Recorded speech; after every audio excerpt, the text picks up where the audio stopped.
ಹೆಗ್ಡೆ ಅವರು ನನ್ನ ಕಂಡ್ರೆ ಭಾಳ ಪ್ರೀತಿ.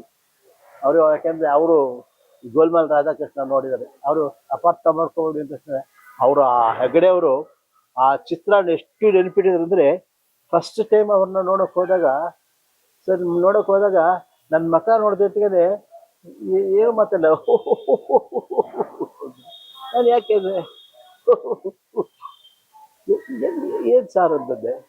ಹೆಗ್ಡೆ ಅವ್ರು ಏನು ಅಂದದ್ದು, ಅಲ್ಲ ನೀವು ಒಂದು ಚಿತ್ರದ ಮಾಡಿದ್ರಿ ಅಪಾರ್ಥ ಮಾಡಿಕೋಬೇಡಿ ಅಂತ. ಆ ಚಿತ್ರ ನಾನು ನೋಡಿ ಆಮೇಲೆ ನಾನು ನಮ್ಮ ನೆಂಟರೆಲ್ಲ ನಮ್ಮ ಮನೆ ಬಂದಿದ್ರು. ಸರಿ ಅವಾಗ ಆ ಚಿತ್ರ ಹಾಕಿ ತೋರಿಸ್ದೆ ಅವ್ರಿಗೆ.